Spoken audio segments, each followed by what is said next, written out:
Good afternoon, everyone. I'd like to welcome you into my office here at Bethany. Blessed to have you with me this week. We have a very interesting gospel this weekend. We have a gospel in which Jesus heals a woman. That's not unusual, but who she is and what the response of people in the synagogue, that is what is slightly unusual to us. First of all, we don't know much about this lady. She's been bent over for 18 years, unable to stand up straight, in a lot of pain. It says because of a demon. We don't know really why, but she cannot stand up. She's hunched over. She's in a lot of pain. And she seeks out Jesus. And Jesus immediately says to her, "You are healed." And she stands up straight and gives praise to God. And it's like her life has been started all over again. It's like her birth date. New life has been granted to her. And of course, she's ready to celebrate. The leaders in the synagogue are not happy because it happens to be the Sabbath.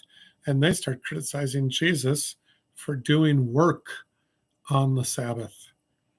And of course, Jesus responds with, "You are hypocrites. You'll take care of your animals. Why not take care of this woman?" There's several things in there that I just always pique my curiosity a little bit.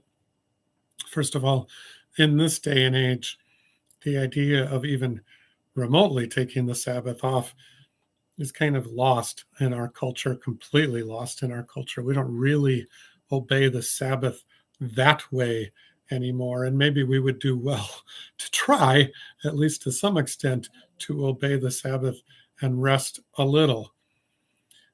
But of course, I wouldn't want my doctor, if I go to the hospital, to want to take the Sabbath off, would I? And that's what Jesus actually is. He's healing her. He's the healer in this gospel. And he's right. We will take care of our animals. How do we say we're not going to take care of people? How do we say we're not going to take care of each other? So his criticism of the hypocrisy of the leaders of the synagogue is right on, and speaks to us even here now today. There needs to be a balance between taking that Sabbath rest versus caring for and serving one another. At some level, we have to balance love and care against rest, and figure out what that balance is. Quite frankly, in the culture that we live in today, I'm not sure any of us know the answer to that, even close to knowing the answer to that, where that balance lies.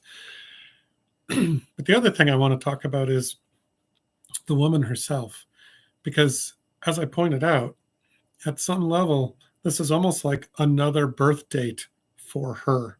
She gets to start over again, healthy, happy, without pain for the first time in 18 long years.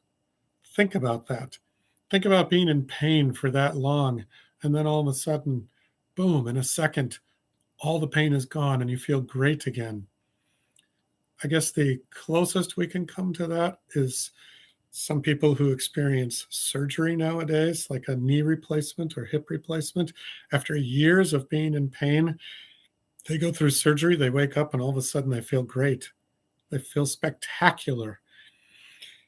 Years ago, when I was actually in college, I had back surgery, and for months I had been in agony. I couldn't even sleep in a bed because I couldn't get off the mattress afterwards. I had to sleep on a hard surface. I went in for surgery. I came out of that. No matter how much the surgery had taken out of me, I still felt better than I had before I had surgery. Even in post op, I felt great compared to how I had felt before I went in for surgery. So we do have some experience with that. But even the bigger issue is we tend to see ourselves as always being young spiritually. We always see ourselves as being young. I want you to think about that for a minute. If I were to ask you, one of my colleagues asked this question recently: what would your age be if you didn't know your age? We tend to actually answer that question regularly by saying that if we had it to say, if it was our say, How old am I today? I don't know anything. I'm just guessing how old I am today. We generally peg ourselves as being about 10 to 20 years younger than what we really are. Think about that for a minute. We look at other people our own age and go, wow, they look kind of old right now, not realizing that we look the same as they do. We just spiritually never see ourselves as being as old as we really are, which is interesting because we tend to see ourselves more as children than as adults when it comes to our spirituality. And that's kind of what this lady did, right? I mean, at some level, she did this. She walked up to Jesus. It didn't matter her age. She was in pain. She believed that she deserved to be young again, to be healthy again, that aging doesn't have to happen to her or to us. We all tend to see ourselves as deserving to be younger than what we really are. Why is that? Well, I think it's because we see ourselves as children before the Lord. I may know that I am in my 50s, but I also still define myself as a child to God. Interesting. I'm an adult. I'm also a child. The lady in the gospel did the same thing. She was an adult. She saw herself as a child. I'm sure a lot of us do that. Think about it. Think about what your answer would be. How old do you feel in comparison to how old you really are? For most of us, we might say, well, I'm whatever in my 70s, but I kind of feel like I'm in my 50s or 60s still. We have this tendency to see ourselves as both an adult, an elder, but also still as a child. Spiritually, we see ourselves as children because we are children.